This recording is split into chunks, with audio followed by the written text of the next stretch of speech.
Hello friends, this is Vijay Raj Pushp and welcome to learner eyes BRP. आइए हम लोग एक बार फिर से फिजिक्स में आपका हार्दिक स्वागत करते हैं।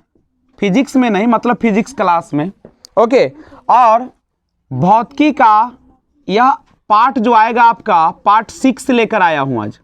ओके, देखिए आप पीछे के क्लास में आपने देखा कि मोशन क्या होती है, गति क्या होती है, और गति में एक समान गति और असमान गति। उसके बाद आपने देखा कि गति के लिए जो गैलीलियो ने कुछ इक्वेशन दिया था, v बराबर u plus A T, V square बराबर यू स्क्वायर प्लस 2as और s बराबर U T plus half A T square. तो उसी के क्रम को आगे बढ़ाते हुए आज लेकर बहुत इंपॉर्टेंट क्लास है जिसका नाम है सर्कुलर मोशन, जिसको हम लोग वृत्तीय गति के नाम से जानते हैं। गौर कीजिएगा बच्चे लोग, कृपया आपस में गप न करें और शांति से क्लास का मजा लें। देखिएगा, कहता कि वृत्तीय गति, वृत्तीय गति का मतलब क्या होता है? जो वृत्ताकार पथ पर क्या करती है? चक्कर लगाती है। नहीं, यानी सिंपल सा कह सकते हो कि वृत्तीय पथ पर गति जो होती है उसी को हम लोग क्या कहते हैं? वृत्तीय गति कहते हैं। सुन लीजिए बच्चे लोग, मान लीजिए कि एक वृत्ताकार पथ है। ये कैसी पथ है? वृत्ताकार पथ है। और जब वृत्ताकार पथ है तो इस पर कोई भी वस्तु क्या कर रही है? गति कर रही है। तो वृत्ताकार पथ पर जो गति करती है उसी गति को हम लोग क्या कहते हैं? वृत्तीय गति कहते हैं। कोई दिक्कत है क्या? अच्छा, जब वृत्तीय गति होगा तो कहीं ना कहीं इसका केंद्र होगा, और जब केंद्र होगा तो कहीं ना कहीं इसका त्रिज्या भी होगा। होगा कि नहीं होगा? और जब त्रिज्या होगा तो कहीं ना कहीं इस वस्तु का वेलोसिटी भी होगा, वेग भी होगा। कुछ तो वेग होगा उसका। बोलो बच्चे लोग, वेग होगा कि नहीं होगा? अच्छा, वेग जब होगा, यानी सिंपल हम कह दे, सबसे पहले जानते हैं व्हाट इज वृत्तीय गति। तो सिंपल क्वेश्चन रहेगा कि क्या कहिएगा? वृत्तीय पथ पर, किस पर? वृत्तीय पथ पर गति को क्या कहा जाता है? वृत्तीय गति कहते हैं। वृत्तीय गति कहते हैं, यानी वृत्तीय पथ पर गति जो होती है उसी को हम लोग कहते हैं वृत्तीय गति कहते हैं। अब समझिए एक और चीज, जब ये वृत्ताकार पथ है, कैसी पथ है? वृत्ताकार पथ है, तो इस पर जो होती है कहीं ना कहीं जब आपका त्रिज्या है, वेग है इसका, तो इसमें जरूर त्वरण उत्पन्न होगा। त्वरण यानी वेग में परिवर्तन। किधर आप जब चला रहे तो क्या इसके वेग में परिवर्तन होगा कि नहीं होगा? क्या हर बिंदु पर एक ही तरीके का वेग होगा? तो वेग में जो परिवर्तन होता है उसी को हम लोग क्या कहते हैं? त्वरण कहते हैं। और त्वरण को हम लोग निकालते हैं v स्क्वायर बटे r करके। अगर आपको पूछा जाए कि हमको त्वरण निकाल के दिखाइए तो आप सिंपल फार्मूला रखिएगा v स्क्वायर बटे r, यानी v जो होता है उसकी sp, उसकी क्या होती है? वेग होती है, और r जो होती है केंद्र से परिधि की दूरी होती है। कोई दिक्कत है क्या? तो अगर किसी भी वृत्ताकार पथ पर किसी वस्तु का अगर वेग दे दिया जाए, क्या दे दिया जाए? वेग दे दिया जाए और त्रिज्या भी दे दिया जाए, तो आराम से आप त्वरण निकाल पाएंगे कि नहीं निकाल पाएंगे? ठीक है, तो ध्यान दीजिएगा। अब सुनिए, अब ये जो वृत्ताकार पथ है, कौन सी पथ है? अब इसमें दो तरह का बल काम करता है। एक होता है केंद्र से बाहर की ओर और एक होता है केंद्र के अंदर की ओर। यही दो प्रकार का बल काम करते किसी भी वृत्ताकार पथ पर। एक को कहा जाता है अभिकेंद्रीय बल और दूसरा को कहा जाता है अपकेंद्रीय बल। जब वृत्त के केंद्र की ओर कोई वस्तु को खींचता है, बल लगाता है वृत्ताकार पथ पर, वृत्त के केंद्र की ओर जो बल लगता है उसको कहते हैं अभिकेंद्रीय बल। और जब केंद्र से बाहर की ओर एक बल लगता है तो उसको बोलते हैं अपकेंद्र। जैसे आप मक्खन निकालते हैं, दही को आप क्या करते हैं? उसको मथते हैं, नहीं महते हैं ना, पानी रख के। तो जब महते हैं उसको तो क्या होता है? जो उसका मक्खन होता है ऊपर की ओर आता है। क्यों उपलाता है? क्योंकि जब आपने बल लगाया तो वह बल जो होता है से क्या करता है? बाहर की ओर काम करता है और बाहर फेंकता है, जिसके कारण मक्खन निकल जाता है। मौत का कुआं आपने देखा होगा। मौत का कुआं पर देखिएगा, जो उसमें गाड़ी चलाता है वह क्या करता है? उसके चारों ओर चलाता है, और वह किस बल को संतुलित करके चलाता है? तो केंद्र की ओर। चूंकि केंद्र की ओर एक बल लगता है और इसे थोड़ा सा देखिए झुक के चलाता है ना। क्यों? क्योंकि ताकि वह केंद्र की तरफ जो वस्तु खींच रहा है उसको एक बल, उससे वह संतुलन बना रखे। नहीं, हल्का भी मिस्टेक करेगा उसकी प्राण चली जाएगी, लेकिन वो मेंटेन करके चलाता है। और वो जो केंद्र की ओर मौत के कुआं में एक बल लगता है उसी को हम कहते हैं अभिकेंद्रीय। क्या कहते हैं उसको? अभी। फूकेंगे तो बाहर जाए कि अंदर आएगा? तो जब बाहर की ओर मक्खन निकालने में बाहर जो बल लगता है उसको सेंट्रीफ्यूगल फोर्स कहते हैं। सेंट्रीफ्यूगल अपकेंद्रीय। और जब एक होता है सेंट्रीपीटल, पीजिएगा पानी तो अंदर ना पानी जाएगा, तब पीटल, सेंट्रीपीटल यानी केंद्र की ओर बल लगेगा। कहां पे लगेगा? केंद्र। जब आप पानी पीजिएगा तो पीते हैं तो पीटल, सेंट्रीपीटल अंदर की ओर, आप फूकेंगे सेंट्रीफ्यूगल बाहर की ओर। कोई दिक्कत है क्या? तो मौत के कुआं में किस बल का काम करता है? मौत के कुआं में जो चालक होता है किस बल पर कार्य करता है? अभिकेंद्रीय। अभी। और हम जब मक्खन निकालते हैं तो अपकेंद्रीय। कोई दिक्कत है तो बोलो, अगर नहीं दिक्कत है तो आगे बढ़े। यानी जो केंद्र से बाहर की ओर बल लगता है, ये बाहर जो लग रहा है, इसी का नाम है सेंट्री, कौन सा? Fugal force. इसको क्या बोलते हैं? Centrifugal force. हिंदी में इसको कहा जाता है अपकेंद्रीय बल। किसे कहते हैं? तो जब किसी वृत्ताकार पथ पर कोई वस्तु घूर्णन करती है तो बाहर की ओर, केंद्र से बाहर की ओर जो बल लगता है उसी को अपकेंद्रीय बल कहते हैं। और एक होता है सेंट्रीफ्यूगल फोर्स, सेंट्रीफ्यूगल है, और एक होता है centripetal. Centripetal, what is centripetal force? तो सेंट्रीपीटल फोर्स को हिंदी में जो कहते हैं अभिकेंद्रीय बल कहा जाता है। अभिकेंद्रीय बल। ये क्या होता है? जब किसी वृत्ताकार पथ पर कोई वस्तु किसी वेग से चलती है तो वह केंद्र की ओर एक बल लगाती है, और उस बल को हम लोग क्या कहते हैं? अभिकेंद्रीय बल कहते हैं, या सेंट्रीपीटल फोर्स के नाम से जानते हैं। अगर कोई समस्या हो तो कमेंट करें। और क्या करिएगा आप लोग? नहीं तो आप आइए देखिएगा। अब यहां से सवाल आता है बच्चे कि अभिकेंद्रीय बल और अपकेंद्रीय बल के कुछ एग्जाम्पल देखें। अच्छा बताइए, आप जो है सबसे पहले तो हो गया कि क्रीम निकालने में, मक्खन निकालने के लिए अपकेंद्रीय बाहर की ओर बल लगेगा। दूसरा हो सकता है, आपने देखा होगा वॉशिंग मशीन। नहीं, वॉशिंग मशीन में क्या होता है? तो वॉशिंग मशीन जो होता है उसमें जब कपड़े डालते हैं, पानी डालते हैं, सर्फ डालते हैं, तो वो क्या करता है? फोर्स लगाता है। किधर की ओर? बाहर की ओर लगाता है, जिससे जो कपड़े होते हैं वो घूमते हुए अपने जो मिट्टी होती है उसको कहां फेंकती है? बाहर की ओर फेंकती है, और कपड़े क्या हो जाते हैं? साफ हो जाती है। कोई दिक्कत है तो बोलो, अगर दिक्कत हो तो कमेंट बॉक्स खुला हुआ है। और देर किस बात की है? हेलो, एक काम और कीजिएगा, वीडियो अच्छा लग रहा है तो लाइक शेयर कमेंट जरूर कीजिएगा। ओके, शेयर कीजिए, चैनल को ग्रो कराइए। अभी तो अच्छी खबर है, 773 से ऊपर हो गए हैं सब्सक्राइबर। नहीं, दिन दुगनी रात चौगनी करके बढ़ रही है, तो आप उसमें और आकाश पाताल फाड़ के निकालिए। नहीं, चलिए, तो क्रीम हो गया, वॉशिंग मशीन हो गया। तो वॉशिंग मशीन ये सब किस फोर्स पर काम करता है? अपकेंद्रीय बल पर काम करता है। बच्चे लोग, किस पर काम करता है? तो ये सब इसी पर काम करता है। लेकिन सेंट्रीपीटल, मौत के कुआं, मौत का कुआं, नाम ही है मौत का कुआं, तो काम क्या होगा? मौत। नहीं, तो मौत का जो कुआं है उसमें कौन सा फोर्स लगता है बच्चे? अच्छा अच्छा अच्छा अच्छा। और दूसरी बात, जब सूरज के चारों ओर ग्रह चक्कर लगाता है, ग्रह का घूमना, ये बताओ ये कौन बल लगेगा? अभिकेंद्रीय। अरे अंदर खींच रहा है तभी तो वो बल लगा रहा है ना।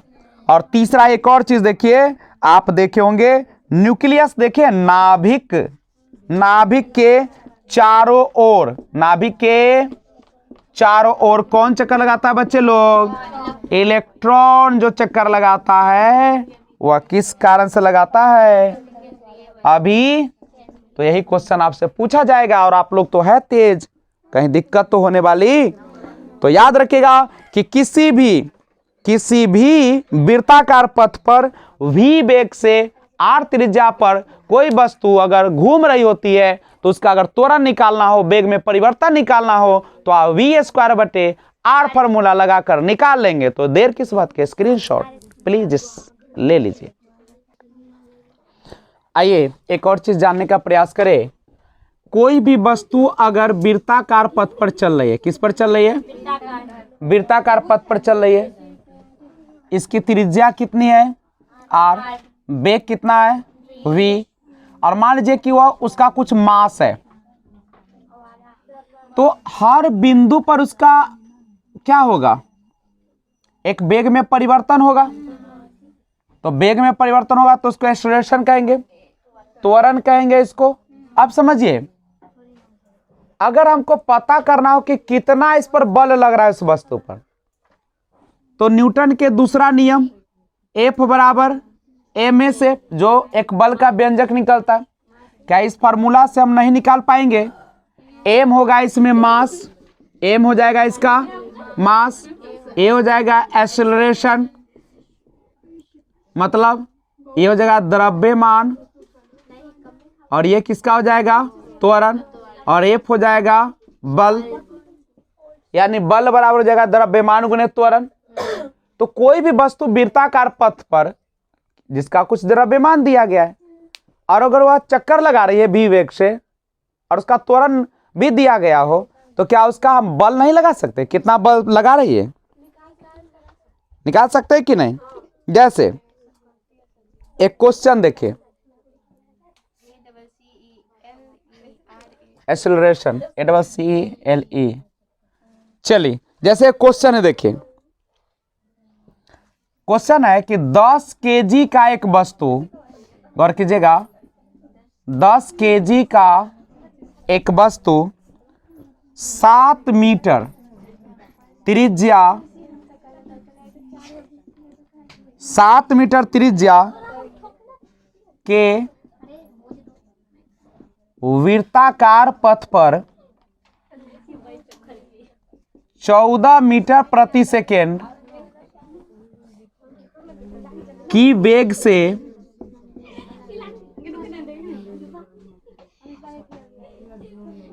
गति कर रहा है, गति कर रहा है, तो अभी केंद्रीय बल का मान कितना होगा, का मान कितना होगा। देखो बच्चे, देखिए क्वेश्चन है कि 10 केजी का एक वस्तु 7 मीटर त्रिज्या के वृत्ताकार पथ पर 14 मीटर प्रति सेकेंड की वेग से गति कर रहा है, अभिकेंद्रीय माने कहा केंद्र की ओर। तो जब भी बल निकालना हो, अभी केंद्रीय रहे चाहे आप केंद्रीय रहे, तो बल यानी F निकालना है। F बराबर क्या हो जाएगा m, मास कितना दिया गया है 10, एक्सेलरेशन दिया है कितना, ये है ना आपका, एक्सेलरेशन दिया है इसमें हो नहीं दिया है, तो आप क्या कीजिए, एक्सेलरेशन तो निकालना पड़ेगा, और एक्सेलरेशन कैसे निकलेगा, तो एक फार्मूला आता है v² बटे r, एक्सेलरेशन निकालने के लिए फार्मूला आता है v² बटे r, v का मान दिया है 14 गुने 14 स्क्वायर है, और त्रिज्या है कितना 7 है, नहीं तो 7 से 7 दूनी 14, 28 मीटर प्रति स्क्वायर एक्सेलरेशन है। तो यहाँ पे 28 आ गया, नहीं एक्सेलरेशन, तो टोटल इसका फोर्स कितना लग गया 280, लगेगा कि नहीं लगेगा, बोलो बच्चे। तो 280 और फोर्स का ऐसा मात्रक क्या होता है न्यूटन, यानी 280 न्यूटन का बल लगेगा इस पर। समझे कि नहीं समझे से बताइए। आपको मास दिया गया है, त्रिज्या दिया गया है, वेग दिया गया है, तो आपको अभिकेंद्रीय बल F बराबर m में निकालना है।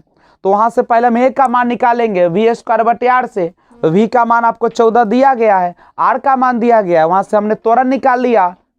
समझ रहे हो ना कि टुकुर टुकुर देख रहे हो खाली नहीं, तो जब ये निकल जाए तो F बराबर m में निकल जाएगा, नहीं तो पहले स्क्रीनशॉट लीजिए। तो आइए बच्चे लोग, आज हम लोग बात करेंगे कोणीय वेग के बारे में,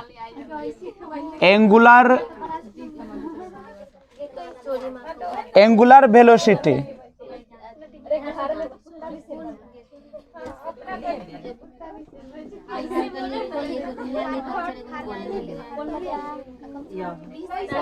कोणीय वेग, कितना हल्ला हो रहा है बच्चे,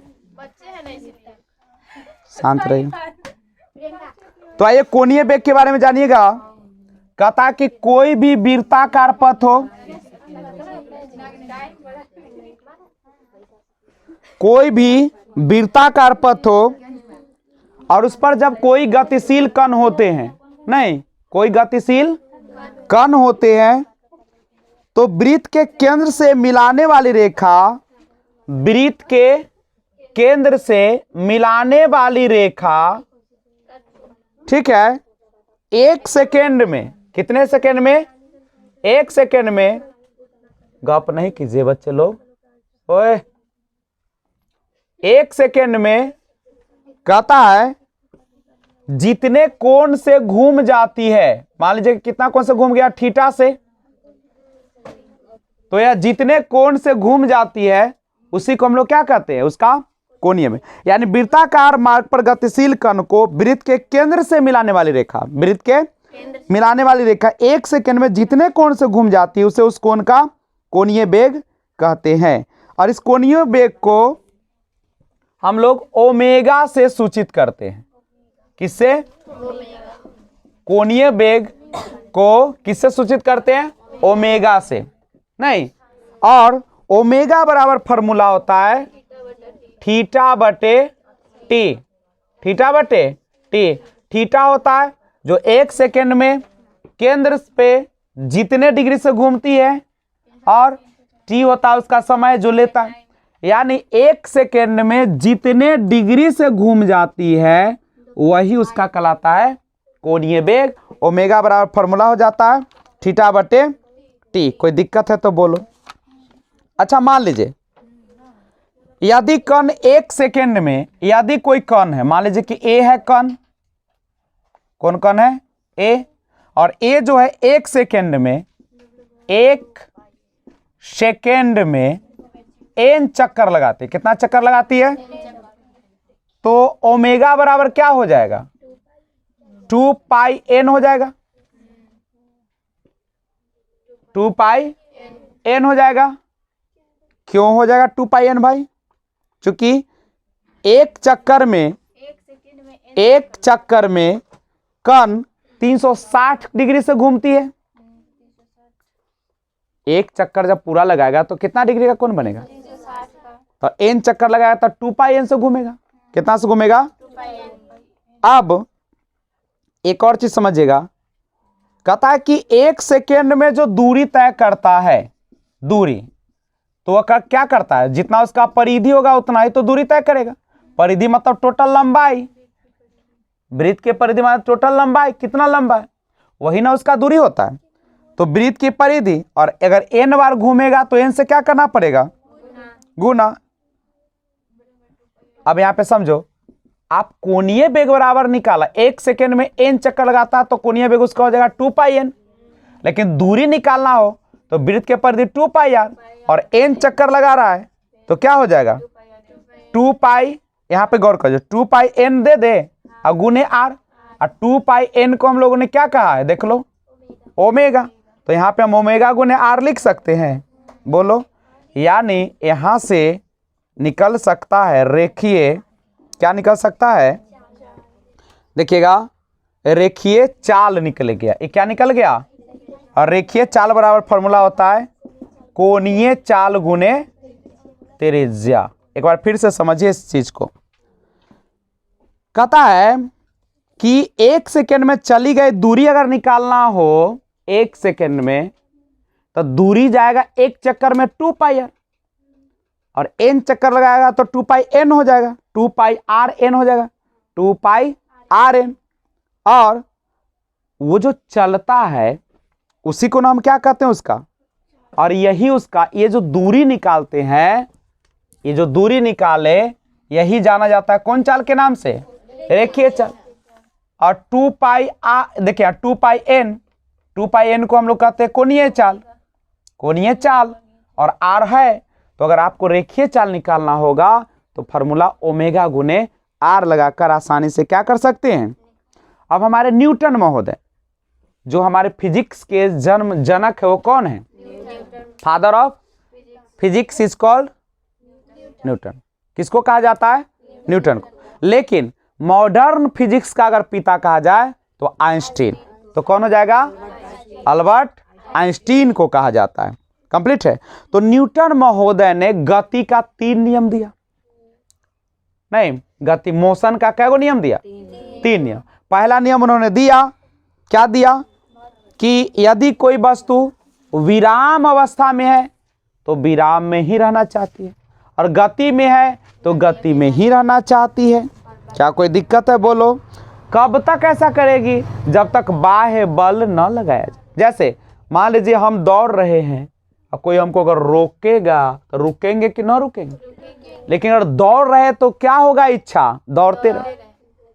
अगर हम सोए हुए तो मन करता है कि सोए रहे। इसका सबसे अच्छा एग्जाम्पल, अगर कोई बॉल रुका हुआ है तो चाहता है कि रुका रहे, अगर बॉल लुढ़क रहा है तो चाहता है कि, लेकिन लुढ़कता तो रहता नहीं है। क्यों? क्योंकि उस पर एक बाह्य बल लगता है, गुरुत्वाकर्षण बल। तो कोई भी वस्तु है वह तब तक अपनी स्थिति को बनाए रखना चाहती है जब तक कि उस बाह्य बल ना आरोपित किया जाए। मनुष्य का भी यही आदत है। नहीं, तभी तो लोग फांसी लगा लेता है, तभी तो लोग जान दे देता है। क्यों? क्योंकि जिस अवस्था में है उसी में रहना चाहता है, जबकि ऐसा होना, लेकिन कुछ समय रह जाए तो रह लेगा। रहेगा कि नहीं रहेगा? बोलो। लेकिन मनुष्य को हर हालात में रह सकता है, बशर्ते वह पहले वाला जिंदगी को जीना छोड़ दे। आराम की जिंदगी छोड़ दिया जाए ना, समझ रहे हो? सबको नौकरी मिलेगा, लेकिन कैसे मिलेगा? आराम की जिंदगी छोड़ दे। समझ रहे हो? खाना भी मुंह में आराम से नहीं जाती, उसके लिए बहुत क्रिया करना पड़ता है। उसके बाद यहाँ जाते ग्रास में तो पाचन शुरू मुंह से शुरू होता है, जाते जाते छोटी बड़ी सब होता नहीं। तो जब तुम्हारा खाना ठीक से पेट में पचाने के लिए बहुत मेहनत करना पड़ रहा है, तो क्या तुम्हारा नौकरी ऐसे मुंह में आ जाएगा? क्या कि लब 32,000 रुपया? नहीं आएगा। समझ रहे हो? तो सबसे पहले अगर सफल होना चाहते हो तो आराम की जिंदगी छोड़ दो। आराम मतलब जो चीज में ज्यादा मन लग रहा है उसका त्यागो, कष्ट वाला जिंदगी में आओ, शरीर को लहराओ। जैसे पढ़ाई में किसी को मन लगता है, पढ़ाई में किसी को मन लगता है, रुचि लाना पड़ता है जबरदस्ती। ये धूप में आने का मन करता है, लाना पड़ता है। जो आएगा वही पाएगा। समझे? तो अगर पूछे कोई कि न्यूटन का प्रथम गति बताइए, तो बताया कि यदि कोई वस्तु विराम में है तो विराम में रहना चाहती है, गति में है तो गति में रहना चाहती है, जब तक कि कोई बाह्य बल, और इसी पर कार्य करता है। जब आप मोटरसाइकिल पर बैठे होते, मोटर बाइक पर बैठे रहते, देखिए बच्चा, ओए बहुत गप होती है, आप लोग नहीं कर यूट्यूब, इधर ऑफलाइन वाला है। चलिए तो सुनो, अगर इसका उदाहरण देखो, मोटर बाइक पर आप बैठे रहते हैं, अचानक से गाड़ी चलती है तो कन्ने फेंकाते हैं। क्यों पीछे फेंकाते हैं? पीछे क्यों झुक जाता है? जड़त्व के कारण। प्रथम नियम को ही जड़त्व का नियम भी कहा जाता है। जड़त्व का नियम किसे कहते हैं? यदि कोई वस्तु विराम में तो विराम में, गति में है तो इसी को हम लोग, जब तक कि बाह्य बल न लगाया जाए, इसी को कहते हैं जड़त्व का नियम भी न्यूटन महोदय ने दिया। तो जब हम गाड़ी पर बैठे रहते तब पूरी तरह से विराम में होते हैं, रेस्ट में होते हैं। जैसे ही गाड़ी चलती है, मेरा नीचे का पैर कमर तक क्या आ जाता है? गति में, और ऊपर का क्या रहता है? ये रेस्ट में। जिसका नीचे वाला तो चलने लगता है, ऊपर वाला ऐसे हो जाता है ना। और जब गाड़ी चलती रहती है तो आपका कमर से नीचे का भाग क्या है? गति में, और कमर से ऊपर का भाग क्या है? रेस्ट में है। अभी तुम ही सोचो, नीचे वाला चल रहा है और ऊपर वाला रेस्ट है। जैसे ब्रेक मारेंगे, सट सीन ऐसे हो जाएगी ना, आगे झुके कि ना। काहे झुक गए? क्या कि नीचे वाला चाह रहा है कि गति में रहे। कोई वस्तु गति में तो गति में रहना चाहता है, विराम में है तो विराम में। तो नीचे वाला तो चलिए रहा है गाड़ी जोरे, अब ब्रेक मारे तो आगे वाला क्या हो जाता है? वो तो आगे वाला जब बढ़ गया तो ये क्या रहेगा? ये तो ऐसे रहेगा, जिसके कारण क्या हो जाती है? आप झुक जाते। पूछेगा कि अचानक गाड़ी में ब्रेक मारने पर व्यक्ति आगे झुक जाएगा कि पीछे झुकेगा? आगे झुकेगा, आगे। और जब अचानक स्टार्ट होगा गाड़ी चलेगा तो पीछे। किसके कारण? जड़त्व। जड़त्व किसे कहते हैं? यदि कोई वस्तु विराम में तो विराम में और गति में तो गति में रहना चाहती है, जब तक उस पर बाह्य बल न आरोपित किया जाए। कोई दिक्कत है तो बोलो, अगर दिक्कत होगा तो कमेंट खुली हुई है, तो लाइक शेयर कमेंट में क्यों कंजूसी करते हैं? लाइक भी करिए, शेयर भी कीजिए, कमेंट भी कीजिए। नहीं, अगला अब सुनिएगा, प्रथम नियम जो है उसको गैलीलियो का नियम या जड़त्व का नियम भी कहा जाता है। याद रखिएगा, न्यूटन के प्रथम गति नियम को कौन सा नियम कहा जाता है? गैलीलियो या जड़त्व का नियम। बाबू ये सब क्वेश्चन ऐसा लाखों का क्वेश्चन है, तो हल्का मचा देगा नहीं। अच्छा बताइए, प्रथम नियम जो है ना, न्यूटन के 2 क्वेश्चन आया। पहला पूछा गैलीलियो या जड़त्व का नियम किस नियम को कहा जाता है? प्रथम नियम को। या प्रथम नियम से क्या प्राप्त होता है? बल की परिभाषा। बल की परिभाषा क्या कहता है? बल वह बाह्य कारक है जिस किसी वस्तु पर लगकर उसकी अवस्था में परिवर्तन लाता है या लाने की चेष्टा करता है। कोई दिक्कत है तो बोलो। बउआ लोग सीखो, physics is very easy language, easy subject, अगर आप चाहते हो तो। अब प्रथम नियम में क्या क्या मिला? तो प्रथम नियम को हम लोग कहा गैलीलियो का नियम या जड़त्व का नियम। दूसरा हमको क्या मिला? बल की परिभाषा। बल किसे कहते हैं? बल वह बाह्य कारक है जो किसी वस्तु पर लगकर उसकी अवस्था में परिवर्तन लाता है या लाने की चेष्टा करता है। कोई दिक्कत है तो बोलो, अगर दिक्कत है तो नो बोलो, और नहीं है दिक्कत तो हाँ बोलो। हाँ चलिए, अब सुनिए, अब जड़त्व का कुछ उदाहरण देखिए।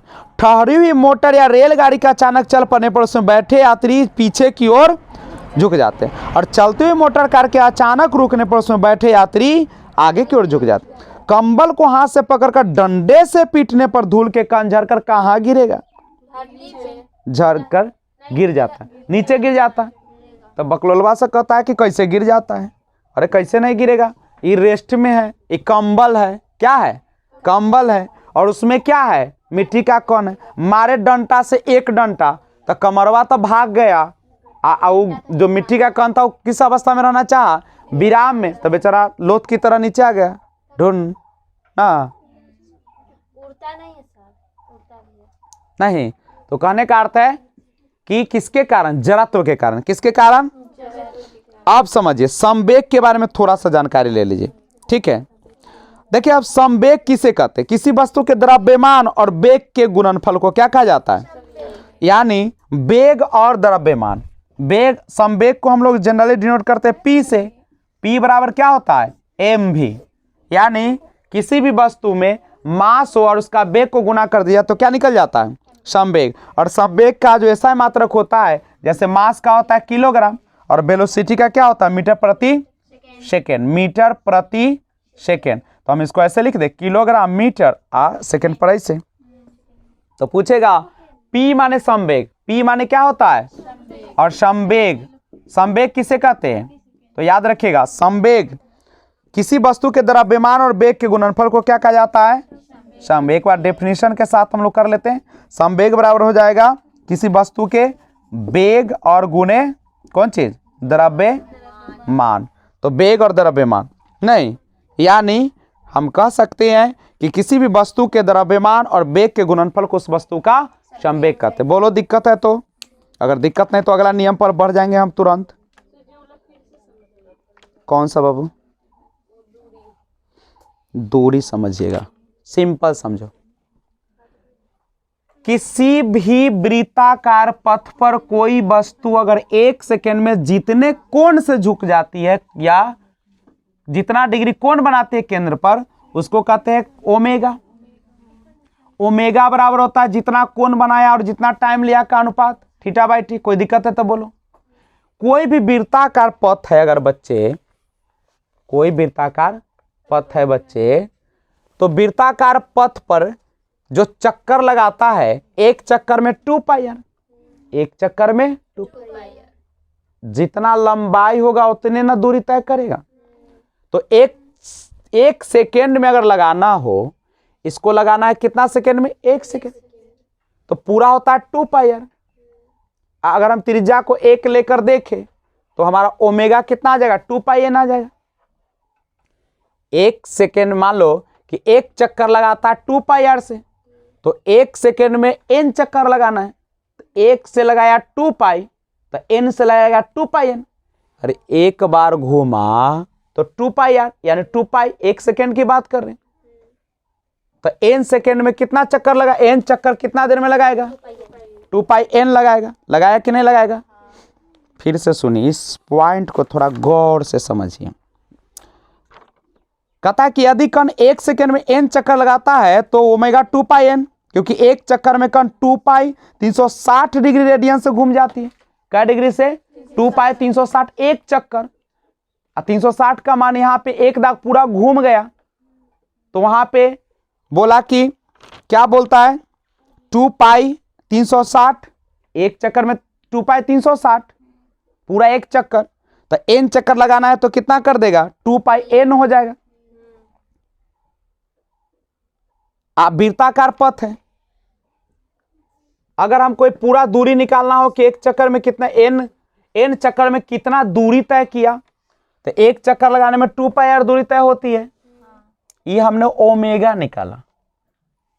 1 सेकेंड में n चक्कर, अगर 1 सेकेंड में n चक्कर लगाता है तो कितना उसका ओमेगा होगा।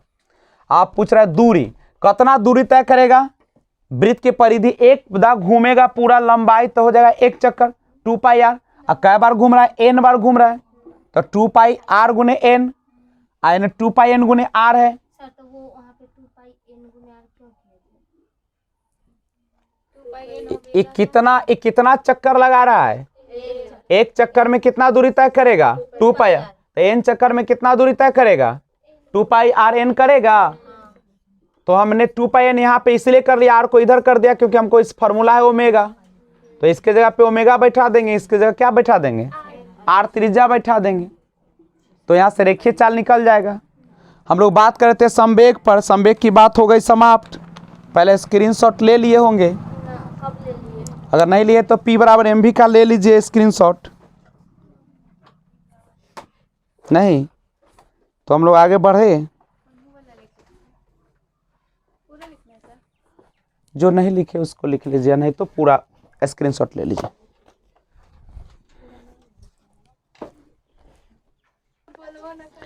चलो आइए न्यूटन का द्वितीय गति नियम देखिए। न्यूटन का देखो, न्यूटन का द्वितीय गति नियम क्या कहता है समझिएगा।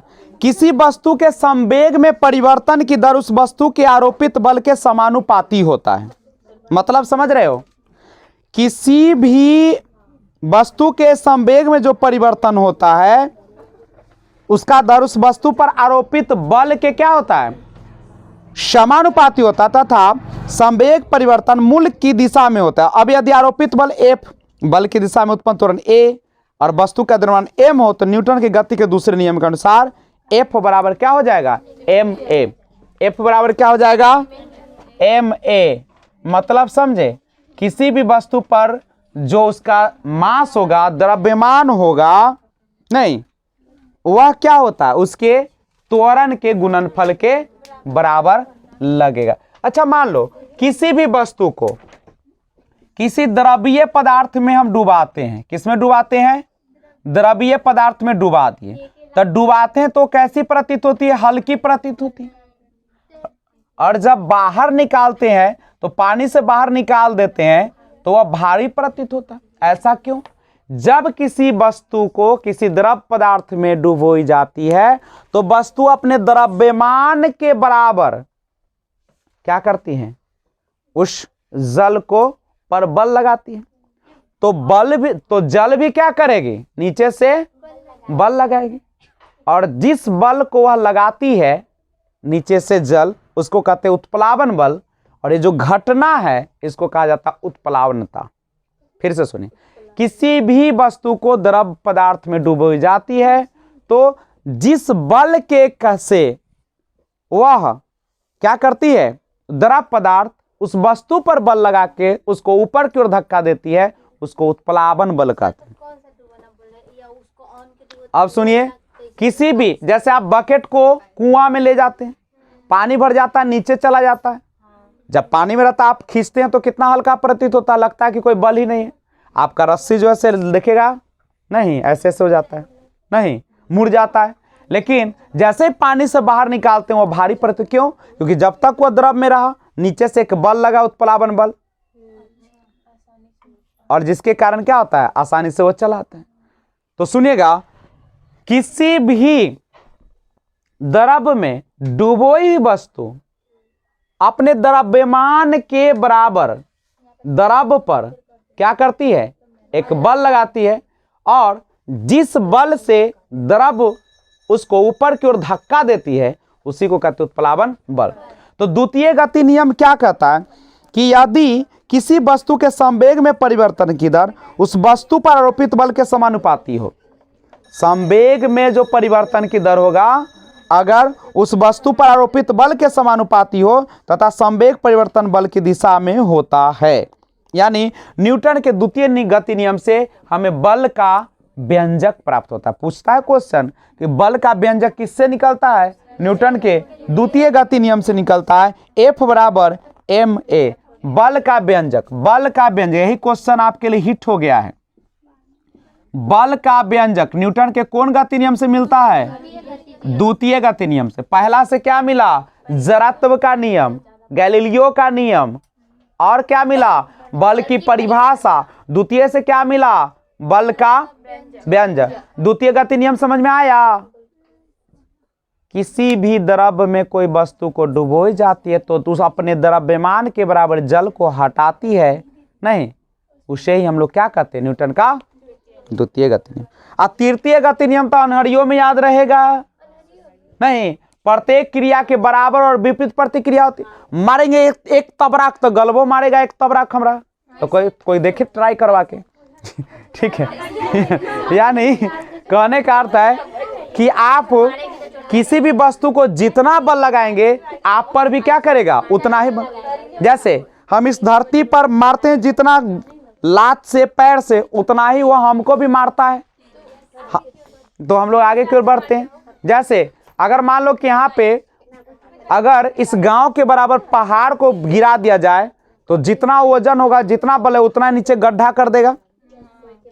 आप बड़का बम देखिएगा, बम को फोड़ पर देखिएगा जमीन पर, जितना जोर से बम वो लगाएगा बल, उतना ही जोर से जमीन भी होगा कि नहीं। और इसका सबसे उदाहरण है, बंदूक से जब गोली छोड़िएगा, आप देखिएगा, आप लोग मत छोड़िएगा ना तो हाथ उखड़ जाएगा आपका। क्यों? क्योंकि जितना तेजी से बल जाएगा ना गोली, उतना ही पीछे की ओर धक्का मारेगा। क्योंकि हर वस्तु जितने गति से आगे बढ़ती उतने पीछे भी धक्का मारती है। रॉकेट जो चलते किस सिद्धांत पर चलते, संवेग संरक्षण, यही है। वो क्या करते, जितना कस के धुआं फेंकेगा उतना कस के रॉकेट आगे बढ़ेगा। समझे? तो अब गोली चलाने के सीखने के लिए, बंदूक चलाना सीखने के लिए प्रैक्टिस करना होगा। प्रैक्टिस का मतलब क्या, पहले बैलेंस बनाना पड़ेगा, धीरे धीरे आपका शरीर अभ्यस्त। जैसे अभी हम लोग नहीं जानते हैं, हम लोग पकड़ ऐसी लूज हाथ से नहीं पकड़ना होता, उसको थोड़ा सा कस के पकड़ना पड़ता, टाइट। क्यों? क्योंकि आपको सहना भी चाहिए ना, तो ये हथवा जो है ना चल जाएगा, उन्हें चन्हा पुल में चल जाएगा उखड़ के। समझ गए? ये उखड़ जाएगा, हो सकता है हाथ ही हट जाए आपका, ठीक है। क्योंकि जितना तीव्र गोली जितना तेज से निकलेगा ना उतने मारेगा इधर झटका। कहाँ से ट्रेनिंग मिलती है? ऐसे अनहरिये में मार देता है का। लोग ट्रेन पर से कूद जाता है कि नहीं कूद जाता है? आप कूद कर देखिएगा मुंह सब टूट जाएगा। क्यों? कुछ लोग को देखिएगा बस पर चलती बस से कूदती है कि नहीं कूदती है, तो देखिए ध्यान रखे। अब क्या होता है, उसको सीखना पड़ता है। जितना तेज से वो गाड़ी चल रहा है उतने तेज से आपको दौड़ना पड़ेगा। और अगर आप नहीं सीखे हुए दौड़िएगा तो गिर के गाड़ी के आगे पड़ जाइएगा, मर जाइएगा। नहीं, उसको बैलेंस शरीर को बना, कूदने के बाद बैलेंस, समझ गए? इसलिए देखिएगा कोई भी गाड़ी से कूदता है तो कूदने के बाद क्या करता है, लेकिन ट्रेन से कूदेगा तो सावधानी, हो सकता है चक्का के नीचे आ जाइएगा। हाँ, क्योंकि ट्रेन में हवा भी तो रहती है ना, वो अपनी तरफ खींचती है। कभी भी ट्रेन आए तो उसके करीब रहना चाहिए क्या? नहीं। क्यों? खींच लेगा अपने आप जे। तो ये सब बातें याद रखिएगा। न्यूटन का तृतीय गति नियम कहता है कि प्रत्येक क्रिया के विपरीत प्रतिक्रिया होती है। यानी न्यूटन का तृतीय गति नियम प्रत्येक क्रिया के बराबर परंतु विपरीत दिशा में प्रतिक्रिया होती है। जैसे बंदूक से गोली चलाने पर चलाने वाले को पीछे की ओर धक्का लगना, नाव से किनारे पर कूदने पर नाव को पीछे की ओर हट जाना, और रॉकेट को उड़ाने में सब में कौन नियम चलता है? अब संवेग संरक्षण को थोड़ा सा जाना जाए। संवेग संरक्षण, संवेग संरक्षण क्या है पता है आपको? देखिएगा, संवेग संरक्षण यदि कणों के किसी समूह या निकाय पर कोई बाह्य बल नहीं लग रहा तो उस निकाय पर कुछ बल संवेग नियत रहता है, अर्थात टक्कर के पहले और बाद का संवेग हमेशा क्या होता है, बराबर होता है। जितना टक्कर के पहले होगा उतना ही टक्कर के बाद भी संवेग रहेगा। तो अब हम लोग एक नया बल पढ़ने चल रहे हैं जिसका नाम है प्रक्षेप गति के बारे में पढ़ेंगे। कौन गति के बारे में? सुनो बच्चे, प्रोजेक्टाइल मोशन सुनोगे, बड़ा पॉपुलर है इंटर का ये प्रोजेक्टाइल मोशन। वो क्या होता है? प्रोजेक्टाइल मोशन, प्रोजेक्टाइल मोशन, प्रक्षेप गति। ध्यान दो बच्चे, प्रक्षेप गति किसको कहते हैं? सुनिए, यदि कोई वस्तु क्षैतिज दिशा में जा रही है, कैसे जा रही है? मान लीजिए हम किसी ढेला को ऐसे फेंक दिए,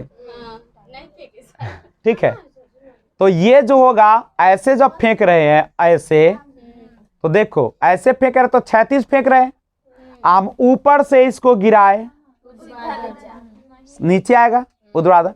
तो जब किसी वस्तु को किसी को क्षैतिज रेखा में फेंकी जाती है या हम लोग ऊपर से नीचे ऊर्ध्वाधर दिशा में गिराते हैं, कोई दिक्कत है? बोलो बच्चे।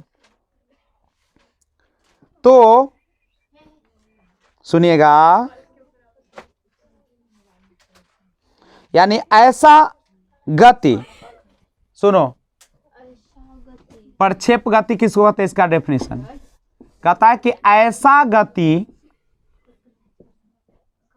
या एक ऐसा गति जिसमें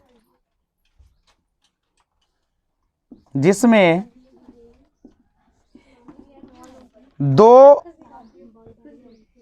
दूरी तय कर रहा हो। कितना दूरी तय कर रहा हो? दो दूरी तय कर रहा हो। बच्चे, क्या दूरी तय कर रहा हो? या तो कर रहा हो क्षैतिज या क्या कर रहा हो? ऊर्ध्वाधर। तो इसी मोशन के पाथ, इसी मोशन को हम लोग क्या कहते हैं? प्रक्षेप कहते हैं। समझ में आया? जब आप दो, यानी कोई ऐसा गति जिसमें दो दूरी तय कर रहा हो, क्या दूरी तय कर रहा हो?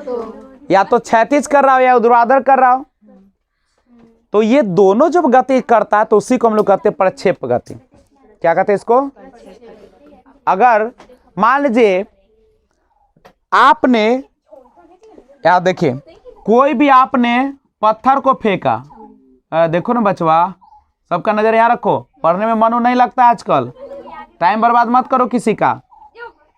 देखो यहाँ पे प्रक्षेप गति कहता है यदि कोई भी ढेला फेंकोगे तो कैसे आएगा? देखो तो ऐसे आएगा, आएगा कि नहीं आएगा? अगर कोई बंदूक चला रहा है, अब बंदर कूदता है तो गोली लगेगा कि ना लगेगा?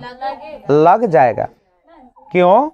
कि बंदर कूदेगा तो देखो उसका गति ऐसा होगा, अब गोली भी चलेगा तो उसका भी गति ऐसे ही होगा। सर वो तो सीधा जाएगा, लेकिन वो कूदेगा तो सामने आएगा, बंदर ऐसे आएगा। गोली चलेगा तो सीधा जाएगा कि गोली भी अपना प्रक्षेप गति से चलेगा? वो भी तो अपना कवर करेगा ना। और जिसके कारण अगर सीधा चला तो बंदर हिया था, कूदा तो चला है इनने,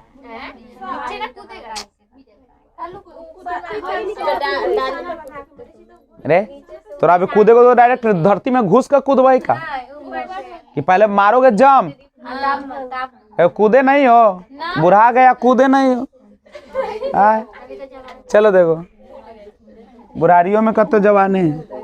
यहाँ देखो, सुनो, तो जब भी आप किसी पत्थर को फेंकिएगा तो इस प्रकार का रास्ता तय करेगा कि नहीं? पहले आपने ऐसे फेंका क्षैतिज, उसके बाद ये क्या हो गया? नीचे ऐसे आ गया, ऊर्ध्वाधर आ गया। क्या दोनों प्रकार की गति है कि नहीं है इसमें? एक तो ऐसे क्षैतिज गया और एक ऐसे ऊर्ध्वाधर आया। तो इसका जो रास्ता होता है ना, ठीक है, वो कैसा रास्ता है पता है? परवलयाकार।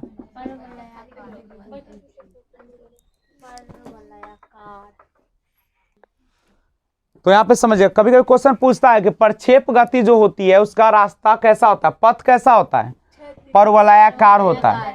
परवलयाकार मतलब देखो ऐसे होता है, क्षैतिज भी और नहीं इसमें दोनों गति होती है, क्षैतिज गति भी आ जाती है ऊर्ध्वाधर भी। और ऊर्ध्वाधर भी आ जाती है। तो इस तरीके का जो क्या होता है गति होता है उसी को हम लोग कौन सा गति कहते हैं, प्रक्षेप गति कहते हैं। वैसी गति जिसमें दोनों प्रकार का नहीं। और समझ एक बात समझिए, मान लीजिए एक एग्जांपल से और समझिए कि कोई वस्तु को मैंने फेंका तो इस तरीके से आया, ऐसे ही ना आया। अब गौर करो, अगर इसको हम इस तरीके से देखें और इस तरीके से देखें, ऐसे ही ना आएगा। आपने जब यहाँ पे देखा तो ये वस्तु गति कर रही है कि नहीं, इसका जो गति कर रहे शुरू में यू है, यहाँ एंगल बनेगा कि नहीं बनेगा। और जब ये देखिए ऐसे जा रहा है तो ये शुरू में क्या करेगा, डिक्रीज कमेगा, बाद में इसका गति फिर क्या हो जाएगा, बढ़ेगा, इंक्रीज करेगा। अरे शुरू में इधर ऊपर तय करेगा ऐसे, तो ऊपर जाने में तो उसका गति कमेगा, फिर नीचे आएगा तो क्या होगा। जैसे हम लोग राजगीर की पहाड़ी पर चढ़े तो चढ़ रहे थे तो लोथ लेकर कुछ लोग कहते हैं बैठ हम न जाए, और कुछ लोग का गए, और जब उन्ने से आ रहा था कहता कि हम भागम जल्दी जल्दी, तो इन्ने से रोक रहे थे, इन्ने से कहते चल, और उन्ने से कह रहे थे रोक ना, नहीं जब चल रहा था बोलते कि चल ना, ऊपर से आ रहा था बोल रुक रुक, क्या कि आराम से चलो, दौड़ के नहीं जाओ, क्योंकि नीचे गिर जाओगे, मुंह हाथ फूट जाएगा, हम कहाँ से बेटा बेटी ऐसा लाएंगे, नहीं दूसरे को उठा कर देंगे तो हमारा गर्दने उड़ा दे। चलो, तो शुरू में क्या होती है, गति बढ़ती है, घटती है, अब बाद में बढ़ती है। अरे हम तोरे उठा के ऊपर भी गो तो पहले धीरे धीरे जाए, आ गिरे के बाद लत सिनाए तेज से नहीं। तो आप सोचो ये हाइट पर कहीं जाएगा, हाईएस्ट पर ये नहीं जाएगा। अब सुनो, तो इसमें देखो ये हो गया लंबवत, ये हो गया क्षैतिज, यही ना होगा बच्चे। अब समझो, अगर तुमको पूछे कि बताओ ये दूरी कितना समय कितना लेगा, तो इसके लिए फॉर्मूला था 2u sin थीटा और बटा में g। 2u sin थीटा जितना से कोण बनाएगा, u माने जो बेग से फेंके थे शुरुआती, और g होता गुरुत्व बल 9.8, जानबे करते हो तुम लोग, जानते हो कि नहीं। तो इस तरीके से आप निकाल सकते हैं, इसका समय निकाल सकते, क्या निकाल सकते हैं, ठीक है। कोई दिक्कत है तो बोलो, नहीं क्या दिक्कत तो स्क्रीनशॉट लीजिए।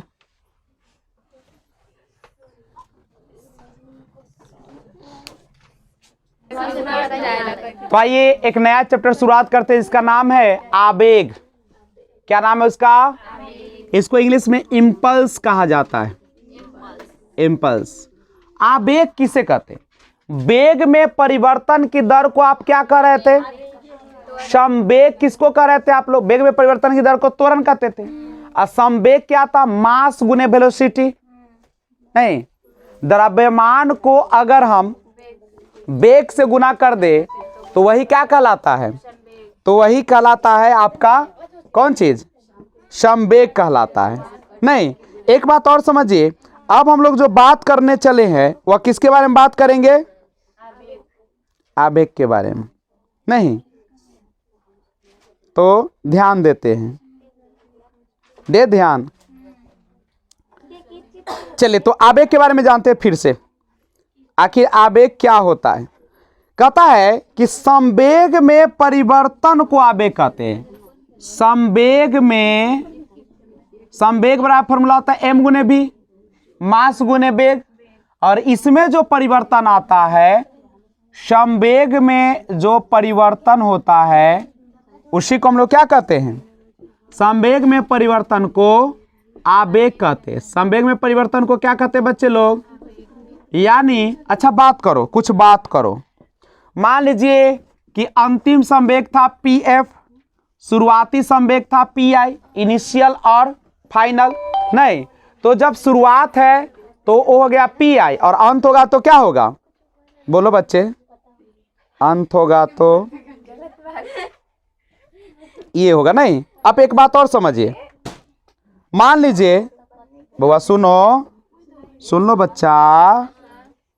मान लीजिए कोई वस्तु है 10 केजी का, कै केजी का वस्तु है और उसका शुरुआती वेग है 10 मीटर पर सेकेंड, ठीक है। दूसरा वस्तु है 10 केजी का, कितना केजी का है, 10 kg, ठीक है।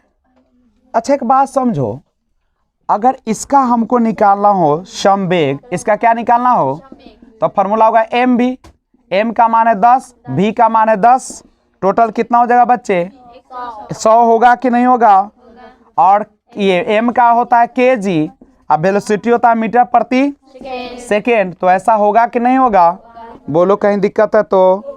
अच्छा मान लो कि पहला संवेग और शुरुआती संवेग और अंतिम संवेग है।